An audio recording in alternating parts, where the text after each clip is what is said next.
Hi, I'm Todd McGowan, film professor at the University of Vermont, and I've written on film, and I've seen Annihilation. The qualifications. We're very, very lucky today to have Todd McGowan with us.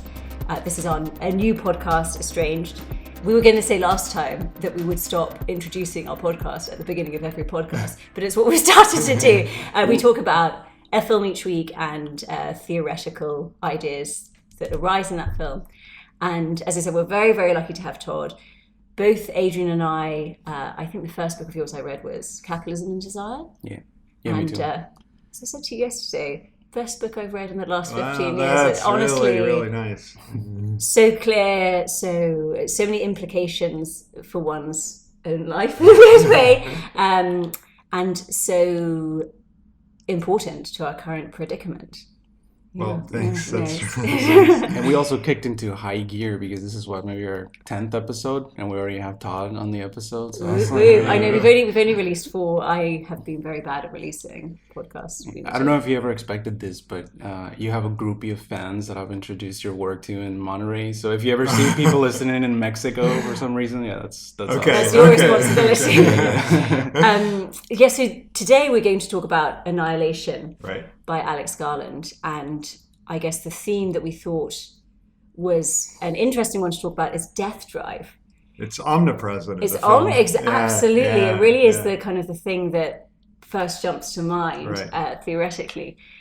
Do you want to talk a little bit about what death drive is? Sure. So I think death drive, as you know, was first formulated by Freud in Beyond the Pleasure Principle, but in a way that he didn't fully come to grips with himself. So what's interesting about that is he started out talking about repetition compulsion and the way we repeat unpleasant events, and that was surprising to him. And then he develops out of that this notion of death drive, and at first he thinks it's return to the inanimate. And I think he kind of sticks with that his whole life, and it takes Lacan and then Zizek to say, wait a minute, he was more onto it with the idea of repetition and the repetition of some loss or failure and the insistence on that repetition, that's more what death drive is and not some strange drive to return to inorganicity. Yeah. And so I think that's the key thing. But also tied to that is a self-destructiveness. So the way in which you repeat failure and loss is by self-sabotaging your projects. And I think that's the idea of death drive that everyone can relate to, because everyone's done this unconscious self-sabotaging. In fact, it's almost hard to think of times in which you've avoided it. Absolutely. Right? So that's how I think of it. It's the unconscious self-sabotaging that's repeated. Yeah. I think you illustrated this so clearly in Capitalism and Desire as well, our tendency to self-sabotage, and why, in a way, there's kind of a logical reason for it in relation to the lost object. Right. Why we want to maintain the fantasy that there is something that could make us feel whole and complete or return us to this kind of oneness, and that if we actually got the thing that we've decided is the lost object, we'd realize it doesn't exist, and it's almost more traumatic. Right, and I think that's why there's actually more enjoyment attached to loss than to acquiring, because in loss, then you really are experiencing the object as lost. Yeah. But when you get it, you realize that's not it. I mean, everyone's experienced that. I think especially within capitalism, it's so easy. Like, you think the purchase is going to be it, and then it's just a stupid thing. Yeah. My son has a tendency to buy packages, and when the packages come, he doesn't even open them. Like, it's just he knows the secret. He knows that there's nothing to them, but yet he compulsively buys things. Absolutely. And he can't wait to get them. But when he has them, just having the box, he knows it's not going to be anything. Yeah. So I do think that that's the key, is that it's the loss of the thing in which we're actually closest to our object. Rather than when we get it, that's when we're furthest away. So that's why I think there's this that we're really drawn to loss in that way. Absolutely. Do you think that's more pleasurable, just like that retentive thing of just keeping the box there without, I mean, you know what's inside, but... Well, that's an interesting thing. So I think that want to say there's an opposition between enjoyment and pleasure, but I think you're right. It's a way of sustaining the possibility of pleasure by not opening the box, right? Like then you think, wow, if I opened it, then I could really have pleasure. So I think you're right. There is a pleasure attached to keeping the box closed. It's interesting because I think our friend Elliot interviewed you for Elliot and Peter's podcast, The Fundamentalist, and was talking about how, in a way, Capitalism Design was a sort of self-help book. Yeah. But the funny thing is, it's like often we think on the surface, the most capitalistic subject is the person who perpetually succeeds, but almost. I think this is what he kind of means by that, is it frees you up to realize that success isn't a fantasy and you can just go about doing things. Right. And then almost the people who are most caught up in capitalism are the perpetual self-sabotagers. Right. I think that's right. Yeah. That's fascinating. Yeah, no, it's definitely an interesting one. So in this film, Annihilation, and even the name Annihilation is an interesting one. It's an interesting one in our contemporary condition. I mean, it's kind of like do you think, I mean, just the pure premise of the film, do you think what does it stand for you? Like ecological disaster or? There's some of that. Yeah. I think that Alenka Zupančič has talked about this, of how the Anthropocene is sort of like an era where humanity becomes a geological factor that all of a sudden is affecting the environment. Right. Right. So I think that's a pretty interesting thing that is very well exhibited in the film, because you have these abstractions or mixtures of different types of biological beings, and do you have people turning into flowers or flowers growing in a body form? So I thought that was a very good example of that, just humans becoming I thought one of the most disturbing parts of the film is when Tessa Thompson, I forget her name, she decides to go off and just become a flower. And I thought, I mean, I understand that impulse, but I hate that impulse, really. It is true. I found it really upsetting. She says something like, I don't want to die like those other people. The psychologist wants to run away from it and you want to face it. I don't want to do either of those things. And then she just goes and turns. I have to say, there's a really horrible image in my head right now, and this probably speaks to my weird mind, but the image that I have in relation to that is the likes of the Twin Towers and the people who decide to jump. Right. And there's something, you have those events. It's interesting, there's a tower related event in London 2 years ago that really touched on some kind of real aspect and represented so many narratives for different people. This tower in a council estate block, Grenfell Tower, but there's something beautiful of the image of the falling man. Right. It is totally disturbing. You're kind of confronted with this choice of burn to death or fall to death. Yeah. Anyway, this is a little aside. Right, no, I think that the film constantly presents you these two alternatives, both of which are worse. Yes, right? exactly. I know, and it is actually. Well, I guess it's a horror film in a way, sci-fi horror. Yeah. But it's interesting that it's beautiful in a way that a lot of horror films aren't. Alien, you would never say is a beautiful film. I mean, that's the famous sci-fi horror film, but it's not beautiful in the way that this. Right, there's many scenes that are just amazing. Even the most disturbing when they cut the guy open. Yeah, and you see the thing. Even there's a certain beauty. There's an aesthetic to it. Apparently, sorry. Oh no, I was just gonna say, I think that the way that Freud talks about death drive is like this: the natural flow of life is to be inanimate, and that there's this circuitous sort of path towards life, like human life, and that repetition is just sort of like the pavement that it's like the continuation that is necessary in the temporality of that accidental sort of life happening. And I thought it was very interesting in the film that when the psychologist, Jennifer Jason Leigh and Natalie Portman are talking, she starts to explain repetition, and she says not all of us commit suicide, but all of us do commit self-destruction. Right. So through different things, just like sabotaging your work or a loving relationship. But she says, I think you're better off, or you would be better explaining it since you're a biologist. Yeah. I wondered about that scene, and Natalie Portman says, I don't understand why my husband wanted to commit suicide. And then Jennifer Jason Leigh says, you've made a mistake. There's a difference between suicide and self-destruction. Yeah. But I wonder about that because I wonder if that's an error on the part of the film, that biology has self-destruction written into it. Like, I almost think like there's this opposition between like maybe the event is just evolution confronting us. You know, like maybe that's what the shimmer is.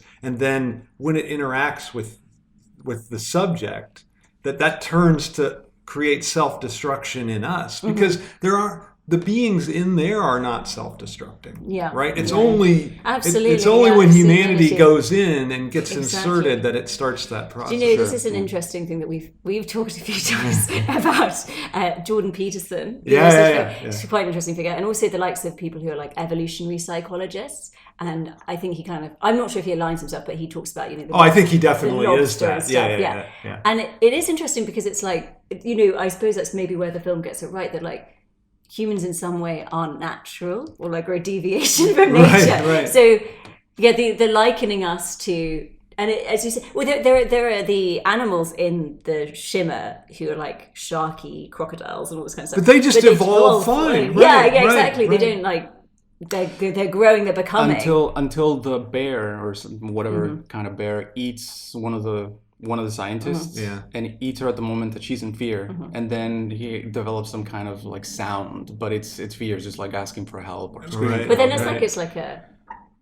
But does the bear experience the thing? Well, right, I think, but that is a key, right? Like that's the way in which I thought human death drive infects animality. I thought that was a really great moment. Do you think that is why at the end the alien sort of accepts the grenade and just keeps it and wants to like? Right. I think I'm fascinated by the end, because I feel like, I mean, we're jumping to the end, but that's okay.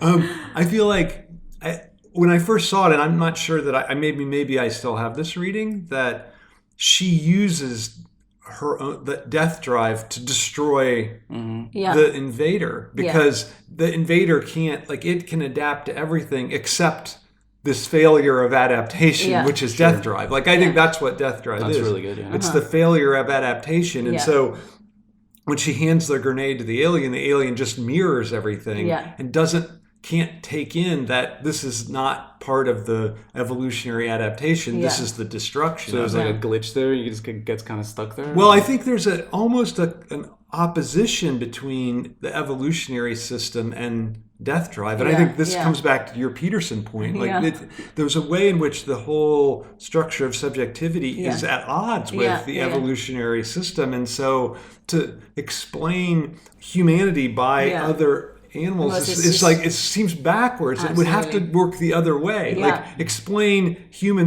animals by human self-destructiveness. Maybe then you can understand something about how evolution, as you said, maybe goes awry or doesn't, like that going awry has to be part of it. Yeah, there's a quote that I saw yesterday that I really like, because there's a difference between like the indifference of the universe that some people talk about, and that we're just mere specks or whatever. And Zupančič sort of like takes it further than that. She says we are mere perversions or strange pleasures of the inanimate itself, that we don't contribute to the harmonious whole. We don't even do that, but we are constituting its tics and grimaces. I thought that was pretty. I think this film is an execution of that idea. I think really. Absolutely. Yeah. What do you think about the idea? I mean, the part that I find most scary is the doppelganger. Right. And there is something kind of horrifying about. We're talking about. You'll talk about identity the other day, about the failure of identity, and that we are completely alien to ourselves, and we are. I mean, this podcast is called Estranged, but we are like not ourselves. Right. And there's something profoundly traumatic about that within capitalism. And capitalism kind of reminds us constantly that we aren't us. What, do you have any thoughts I think that's interesting in the film, right? Because you're constantly confronted. I mean, even the most traumatic thing for the Natalie Portman character, Lena, is that she thinks her husband has come out, and in fact he's in, the person that's come out is the alien. And so I feel like that when you confront the doppelganger, I think you confront your own self-alienation, right? And I think that's what the film is really good at. Like that duplication is really a duplication that then forces you to confront your own unconscious because that's the thing. Like it's both a duplicate of you and it's a stranger to you at the same time. And the fact at the end that they don't even know if they're the doppelganger or not. Right. I mean, I think that's although I think do you feel like we're sure that she's not the doppelganger? At the end? Yeah. Well, her eyes sort of... I know there's a thing in her eye which makes me curious too. But it's interesting because it's like how that scene is edited with she does pass out for a while, but that I don't think we see the doppelganger ever becoming her, No, because we see the doppelganger blow up, right? Exactly. We do see that. Yeah. Isn't this in a sense like a scarier or like a better... It's more horror than like The Thing, because in The Thing that happens where they get the doppelgangers, but they just don't know they have like this instinct to kill rather than death drive. Right. Because at the end, what happens is that the two doppelgangers they get together and they hug each other, and it seems almost like what they learned is not just this destructiveness, but this repetition. So maybe they get into their relationship again that is maybe like self-destructive. Right. I mean, in a way, like the whole thing starts because of the destructiveness of the relationship. Yeah, absolutely. Right? Yeah, no, this. Although I wonder do you feel like that's an error on the part of the film that he only goes because she's cheated on him? Like I wanted it to be.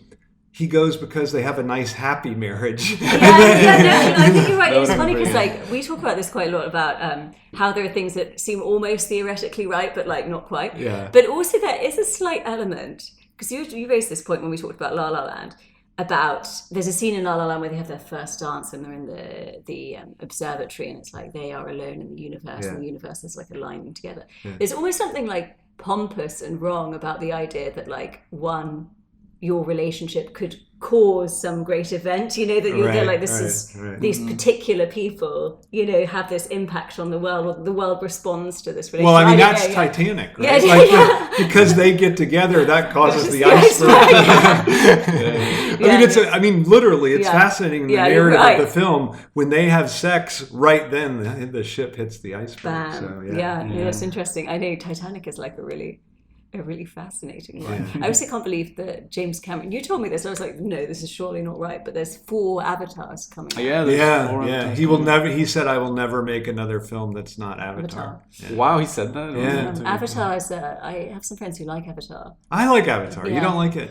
I just thought it was so, I mean, it was so long ago since I watched it, but I thought it was just so corny that did you think it was Dances with Blue People? Like it was... You know what I mean? Like it, But I can't really remember it. Here's the one thing I like about Avatar, and I think this redeems it for me, is that there's a sense of they have this bond with the oneness of the natural world, but then he calls on this Iwa, this goddess of the natural world, and then she takes sides. And I love this idea that nature could actually take sides, rather than nature being this harmonious, balancing thing. Exactly. So for me, I thought that made it all, that kind of redeemed all the horrible things about it. Yeah, it's interesting. Yeah. I had a thought about, the idea of returning to oneness through the lost object, and the idea of like returning to an inanimate thing.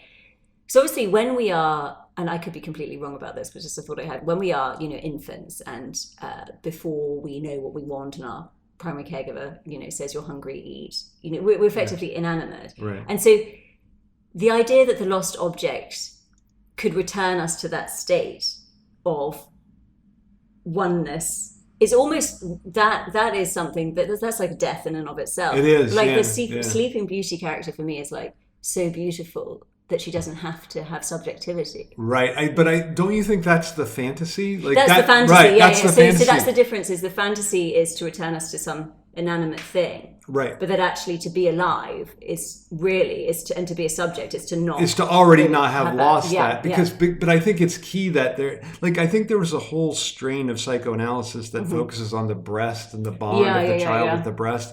I think that's to completely be dismissed because it creates the image that there really was this pure bliss that was lost, or some kind of like being in the womb was like, I think we should think of being in the womb as suffocating and horrific and some kind of like it is kind of horrible. Yeah, it's like horrible, dead. right? You are like dead. Why is there a difference between the womb and the tomb? I mean, they're very similar. I think that is actually very true. I know it's.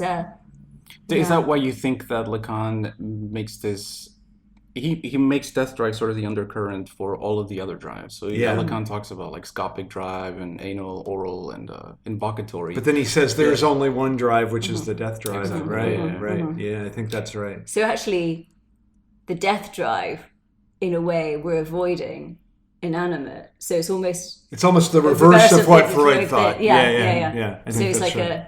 a life-giving death drive. Yeah. I think that's really. I mean, Alenka. Yeah. You mentioned Alenka because I think she does say something almost exactly like that. That it's a life-giving. That the death drive is what's life-giving. Yeah, for absolutely, us. absolutely.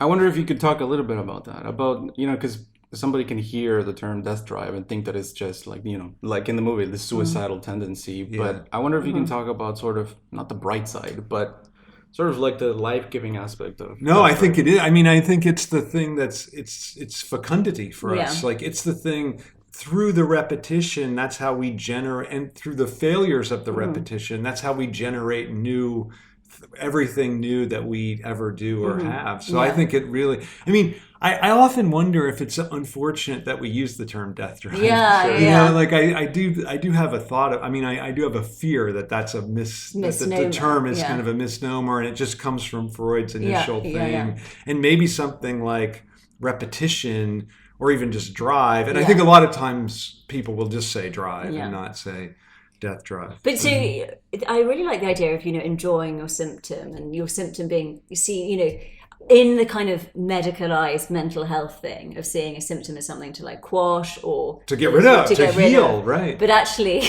it's what makes us, right? And also the idea of, I don't know if I'm right about this, but the idea like don't give way in terms of your desire. Yeah. That it's both an invocation to like continue revolving and to to realize that you are revolving around something, but then to continue doing it. Right, absolutely. And I think this ties to your idea of the productivity of death. Like that repetition also is the thing that generates everything new that you have in your existence. It's not just a stale repetition of continually always the same thing again and again and again. In fact, precisely because it doesn't work, right? That's the thing. Like I think repetition, if it succeeded, then it would just be I'm just repeating the same thing successfully. But because it fails, I have to fail in a new way. Slavoj Žižek likes to quote this line from Beckett: "Fail again, fail better." So absolutely. I mean, what better means, I'm not sure. But I do think that that's true. Like fail again, like find ways to fail is a nice way to think of it. It's interesting in the line of work that we're in, which is like producing artistic product. That, and this is I think I told you yesterday that to realize that in the failure is the success, and that whatever you produce is not going to be some fantastical thing that will return you, and you don't even want it to return you to this death place of not having to be like a thinking subject.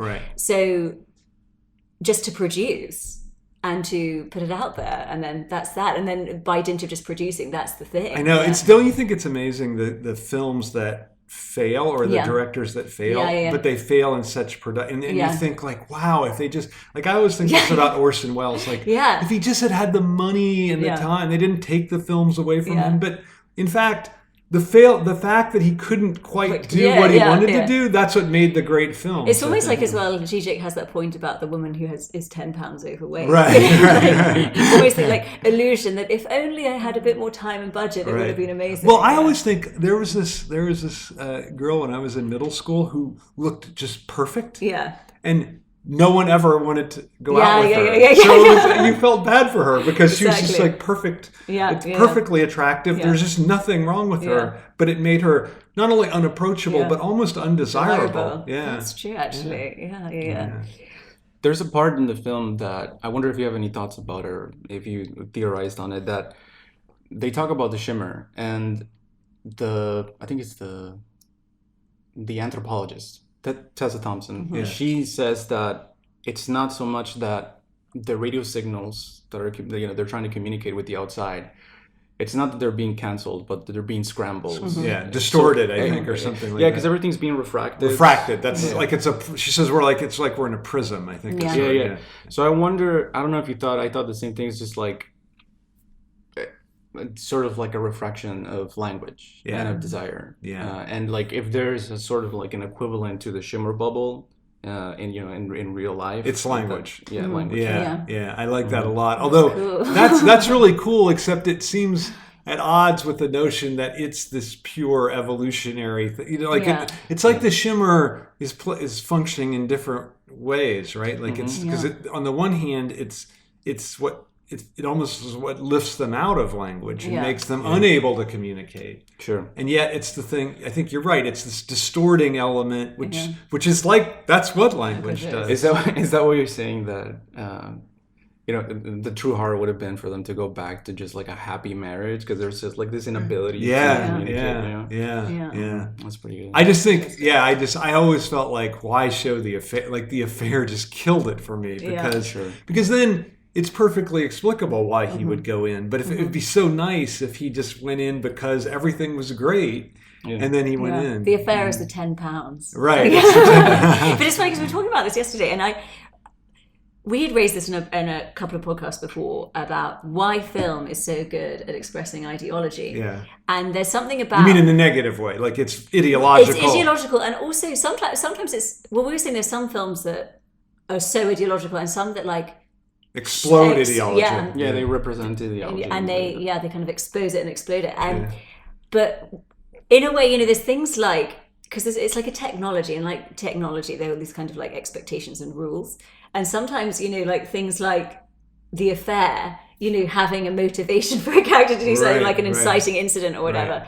But just sort of discussing like why film can be so ideological. And I think the point you were making was, it's this kind of great edifice in a way that other artistic forms aren't. Right. Yeah. I think I said this to you, that there's two things, that there's this whole commercial need, because it just costs so much to money, make a film. But also, I think, this is the point I think Christian Metz made, that you're so immersed in this fantasy world. And I like the fact that film is so private, even compared to a novel. I think there's a way in which a novel is almost a public thing. And of course, a play is public because the audience is there and the actors are there. But I like the idea that you feel like you're immersed in your own private fantasy, which is why someone doing texting during the film is just it's a horror. It's horror. It is horrible. It's a horrible thing.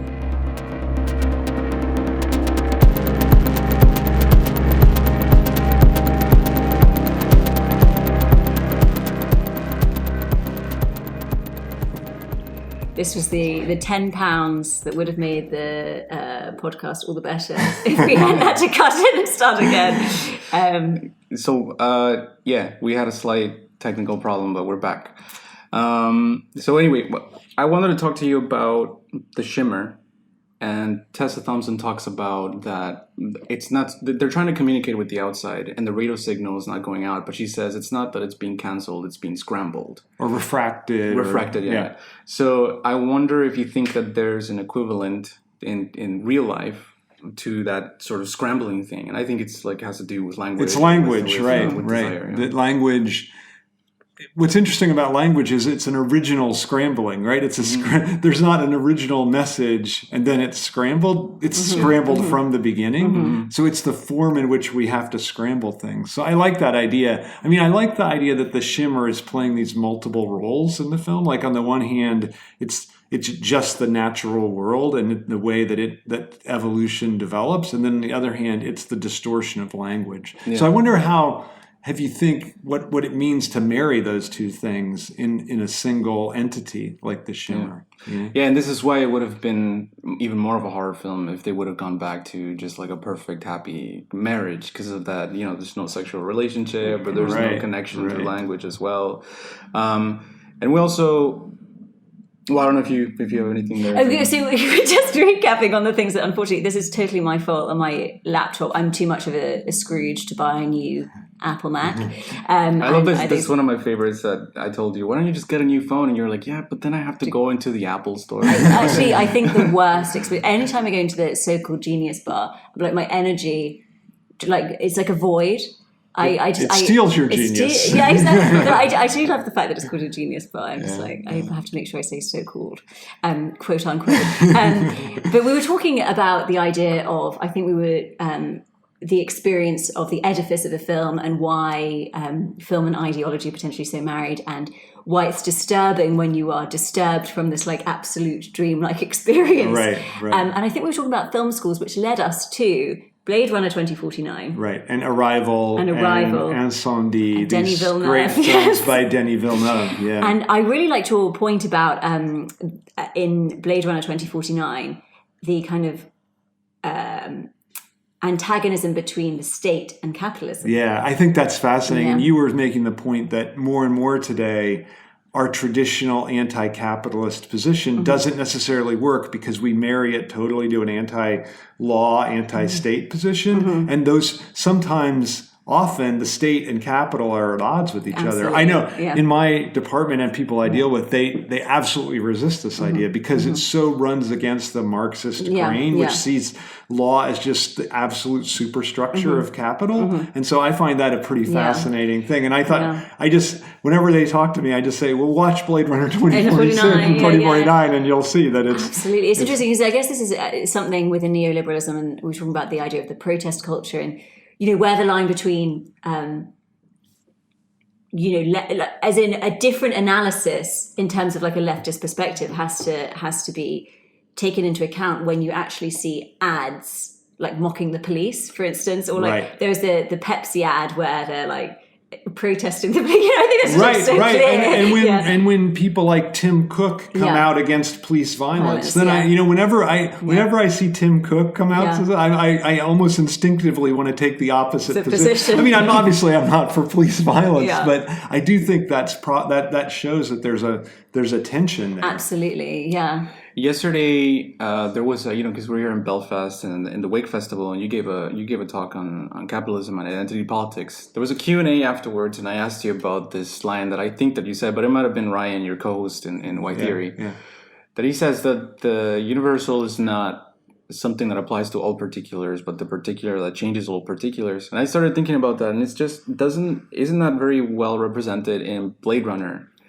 And you talked about this as well, that when there's like this underground replicant sort of movement, and like there's this line that one of the women says, like, you thought it was you, and we all thought that it was us. So isn't that? I love that idea. Yeah, that's a perfect example of it. I didn't even think about that when I was watching the film, but I think you're exactly right. So it's that lack, that missing something. Right, but wouldn't the director's cut of the film be that there really isn't one of those people? But I mean, unfortunately, there really is one. Yeah. But I love the idea that the fact that we're all not that and that we're lacking that's what unites us together as a protest movement. I think that's a beautiful way to think of it. Yeah, I think that's why the new one is better than the old one, because it's much more Hegelian. It has all these things about just like the negativity or something missing, or also just this contradiction between the police and capitalism. I think it's great. No, I think it is really interesting how we are at this kind of. One of the things I really liked in Capitalism and Desire was, the insight about how capitalism capitalized on the sexual revolution, and how that has completely changed and almost like morphed capitalism into this thing that always evades us as something to critique. But your point yesterday about the likes of the philanthropic billionaires, I think is an interesting one. And Slavoj Žižek talks about this a lot, about the idea of, 5% of your Starbucks coffee going to, sorting your Coke cans. And, these are just kind of like release valves to actually perpetuate the system itself. Right. It's interesting how more and more, I don't know if I think this was in Guardian, this capitalist came out and said we have to really make some radical changes to capitalism because inequality is going to make it unsustainable for us. And he even said we don't want to live in Brazil where we have to live in these isolated things surrounded by armed guards. We want to be able to go to the grocery like everybody else. And I thought, okay, but you're still the problem. Yeah, exactly. I know, it's interesting. It's like getting back to being a normal person. But this is like this. We were just mentioning this Peterson-Žižek debate. This is something that I thought was quite interestingly lacking in Peterson's critique of Marxism, quote unquote, was that a complete disavowal of the idea that capitalism is profoundly antagonistic. Right. And, inequality, like the inequality will be the death of it. And it's... Yeah. I mean, well, I think it's important that he focused on Communist Manifesto and not on Capital. I mean, he kind of admitted I couldn't read Capital. It's too hard, but I think Capital is all about the contradictions of capitalism, and Communist Manifesto isn't about that. Yeah, I mean, I don't think he ever mentions the word contradiction one time. Yeah. And it's not a Hegel. That's interesting. It's not a Hegelian book, and I think as Marx himself evolved, he went back to Hegel. Like, I think initially he was really part of this left Hegelian break, more of a break from Hegel. And then as he evolved, he became more and more Hegelian. Yeah. Don't you think that I think it's interesting. That maybe the two things are not connected, but Jordan Peterson was just saying that one of the things that he finds ironic about postmodernism is that, it's the rejection or the skepticism of meta-narratives. And that at no point does Marxism look at itself and think, being self-reflective. I think that one of the mistakes that Jordan Peterson makes is that, one of them, is that he looks at Marxism as if it's a proposal of an alternative to capitalism. But really, it's precisely that. It's like capitalism for itself becoming sort of self-reflective and analyzing itself. Right. I think that's absolutely right. And I think that right, and I think it's easier to make it seem like it's here's an alternative. This is why capitalism is better. Yeah. And I think that's absolutely right. That he wants to see it as an alternative rather than seeing it as an analysis of the internal contradictions of the problems of capitalism. Yeah, we were talking about ideology in film. How do you watch films? Is that how you do it? You just look at ideology, or is it just sort of like ruptures in the ideology of the movie? Yeah, that's interesting. I think I probably do it the wrong way because which is different than plot gaps or plot holes. Right, absolutely. It's not that at all. Absolutely. So I try to, when I first see a film, completely submit myself to its logic as much as I can without being critical, and then I try to think back about what that film asked me to do, and then I think about precisely like, okay, what's the contradiction that film submitted me to as a spectator? Because I think this way of being a spectator the idea of a resisting spectator, I'm completely against that, because I think the whole point of the filmic experience is letting yourself go over to something that could completely transform you. And if you don't allow for that, then why are you even just go read an essay? Why are you even going to the cinema? So I really insist on that and I think there was a whole strain of Marxist psychoanalytic film theory up until like 80s that was, we have to be critical spectators from the get-go. And I feel like that's a real problem. No, it is true. And it often, like, for instance, when we watched La La Land, the first time I watched it, I kind of like enjoyed it in a way. And it was only the second time when we were watching it for the podcast that I was like, this is not good. Right. No, but I think that's really good to allow yourself to be taken away, and then you can make the judgment afterward. But I don't think you should be like, oh my God. Obviously I'm against racism, but there was a racist image. Now I hate everything I sing in this film, right? So I think you have to say, like, okay. You need to be duped by it. You need to be duped, right? The non-duped air. The non-duped air. No, absolutely. I know, this is exactly it. It's like, and almost it speaks to how ideology functions, that, it works in a sense, Right. But very interesting. I wonder if there's any more questions about Annihilation in particular.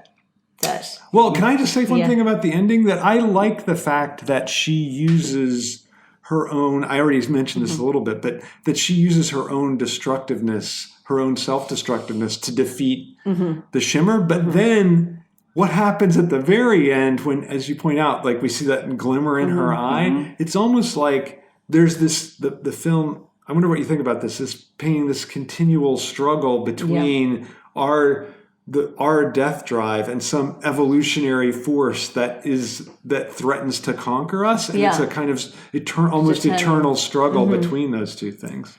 No, it's interesting. But isn't that just like sort of repetition, sort of like constituting in itself, like in the but in a global sense, like not just repetition of a subject, but repetition in this kind of larger almost ontological sense, right? Yeah. Do you think that that's something that is it part of the science fiction part of the film? No, I mean, that's what I'm wondering. Like, maybe that's the most realistic part of the film. I think science fiction Like, generally is about how our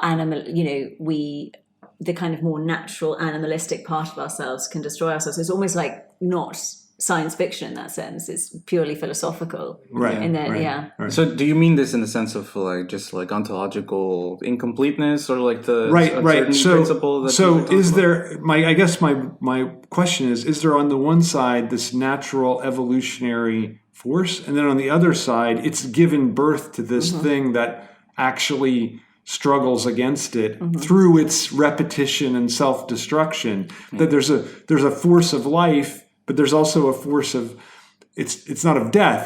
But it's a force of self-destructiveness that actually counters life. But then for us, that is life. That's what feeds our life. That we can't have this pure life. And I think that's what was so disturbing to me about the Tessa Thompson character. Like, it's almost like she wanted to abandon the life-giving force of death drive in order to just become part of pure life. Well, it's interesting because things like New Age movements. Well, I think that was a the New Age movement, and the fact that she became covered by flowers is perfectly. No, I mean, it's funny because I asked you a question yesterday about the idea of miracles, and the reason why I asked is I had a bit of an experience with New Age myself. I guess I was like more of I studied French at college, etc., and I was like really interested in early 20th century thought, and so I would have considered myself in my late teens like more of like an existentialist. And then this event happened in my life that I like couldn't explain, and I don't know whether I was always going to become a bit new agey, but it did like push me into the new aginess. But the new aginess was a way to avoid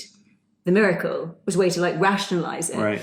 And I did go to like a Jungian analyst and all this kind of stuff. And but yeah, it's a death to resign yourself to this like oneness with the universe. Absolutely. And actually it's like, this is returning to the womb tomb kind of idea. And that actually to live is to allow this kind of excessive, kind of horrifying aspect of the death drive. Right.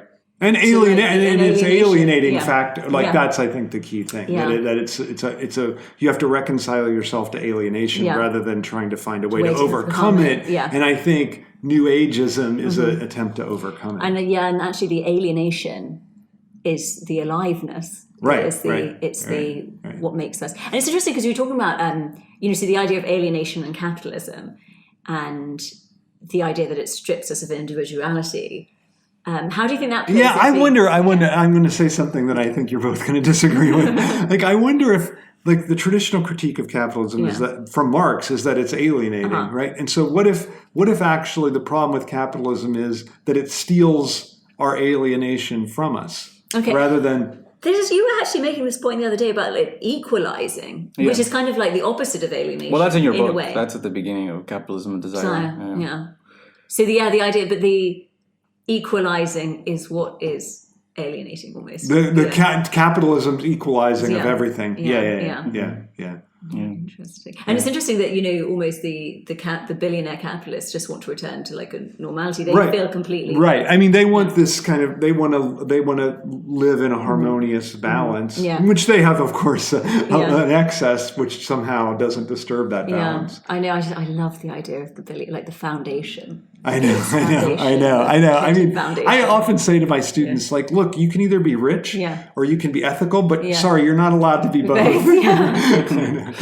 I know it's all fascinating, and I guess it's we could revolve around the same topics indefinitely and enjoy doing it. Isn't this like the equalizing thing that you're saying? Doesn't that have to do also with the whole diversity thing? Oh, that's interesting.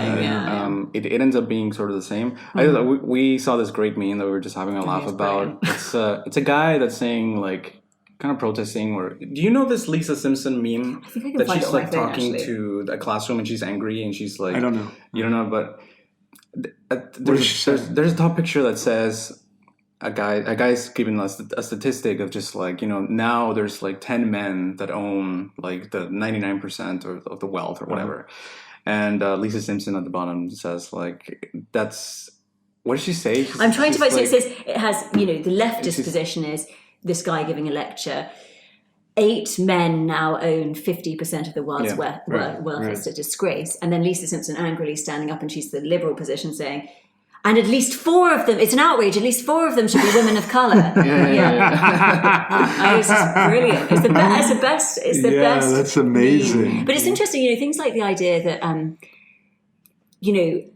how something like feminism that, originally has a certain, seed and motivation has been capitalized on. And the idea that women would be in some way more ethical capitalists.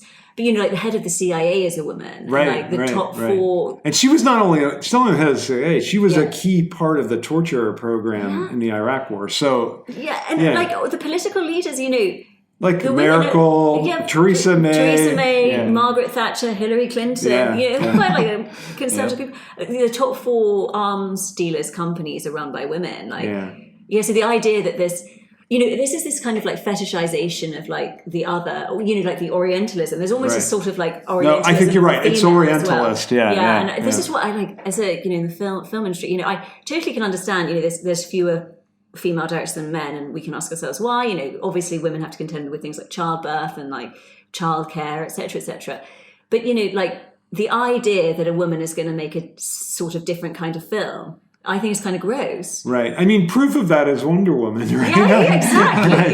Exactly. It's a pretty typical superhero film. Yeah. I think like women and other people who aren't quote unquote white men should have the right to just be as horrible as everybody else, because they kind of are. They are. I certainly am. So, but yeah. Well, that's what you're just saying. Like, it's the Orientalist view that there's some mysterious goodness in the other, that if we should just let it be untapped. And I think Slavoj says a nice thing about that. He says, we have to allow the other to be just as evil as we are. But this is something as well with children. I think children in New Age is quite an interesting one. And certainly I remember in the film studies aspect of my degree, that psychoanalytic, quote unquote, but I think it was actually profoundly wrong in the idea of like children being like more primal and more true.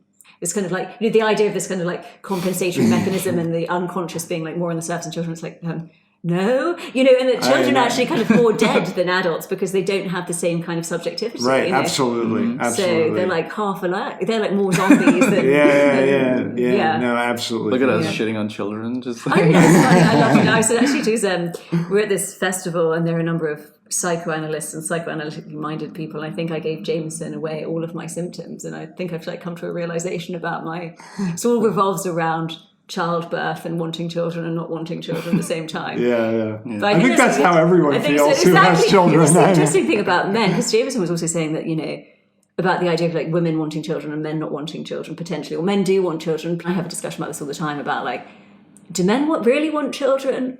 Does anybody want children? I mean, I do want children, but do I think I want children? I think it's a really open question. And I think a lot of times no one ever makes the decision. We had to make the decision because my spouse, her uterus was damaged, so we had to do a thing.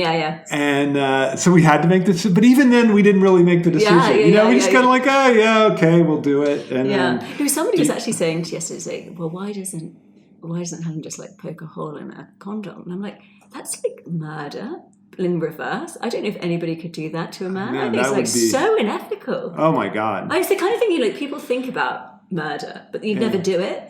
But it's like that's like stealing biology from someone. To even think about that is pretty bad. I think it would make a good film, like a Creamer versus Kramer type thing, where the woman's done that. I don't know. So I want to go back to the film just to close. The part. So we were talking about the Anthropocene and all of that is like becoming a geological factor. Do you think that it's sort of like a radical position to not have children now? I think it's an ethical position for sure. And I do think it's funny because I know a lot of friends of mine that are having 3 and I find that unconscionable. Like I think 2 should be, I feel pretty radical in this. Like I think there should be a planetary limit of 2. Like most people I think would choose to have 1 or 0 and then the 2 is the max. And then because that would make the survivability of the planet much more feasible, I think. So I feel like, this idea that you're free to have as many, I don't see how that's I don't understand that as a right, frankly. I just don't understand it. And it isn't freedom. It's not freedom. No. And in fact, most of the people that are having multiple are forced into it by either religious or by their spouses. So I think it's just a horrible, like that multiple thing is horrible. Sorry. I was going to say there's a kind of an interesting thing about like millennials and children, how none of us can afford to have children. So that's like the capitalism has like done the what's the word, the dirty work for us. The dirty work for us. Although it's capitalism is what's responsible for the excess because it requires this reserve army of the unemployed in order to keep.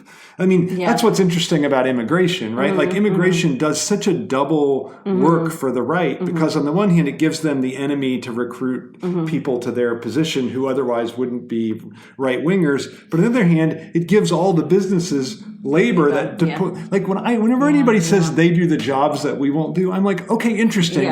But if you had to pay people in a slaughterhouse what you would have to pay them if there wasn't illegal labor, then people would want to do it because you make $100 an hour or something. So then people would be like, oh, okay, it's not great, but I'm getting so much money, I'll do it. So it's not exactly like they'll do the work we don't want to do. No, they do the work we don't want to do. I always think that like neoliberalism, you know, the scrambling of all the positions, it's almost cleverly cast a union type position as like something that's not quite right on, you know, that it's kind of like a redneck thing or right. Yeah, so it's like to protest and ask as a working class person. It's interesting the role of the working class in neoliberalism. I think it's an interesting one. But it's almost like it's all right to protest about the environment, but it's not all right to protest about like wages and rights for like poor, you know, working class people. Right. Because they're Trump supporters. Trump supporters, exactly. Well, they could be Bernie supporters. Well, the overlap is fascinating to my mind. Yeah, I just was reading a ton of stuff in The Guardian about how all of these high-level Democratic donors they don't know what to do because they think both Warren and Bernie are totally unacceptable and that they've polluted all the other candidates. And the other candidates won't even meet with them. And so now they're giving money to Trump.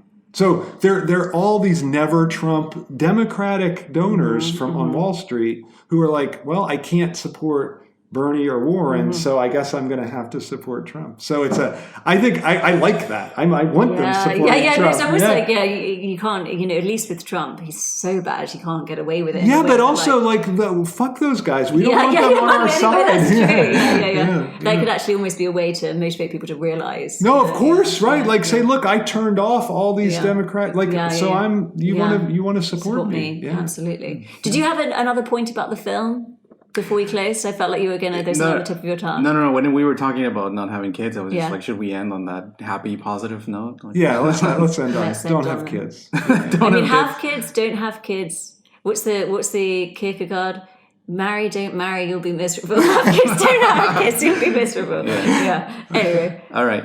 Thanks, Todd. Thank you so much. Thank you. Bye.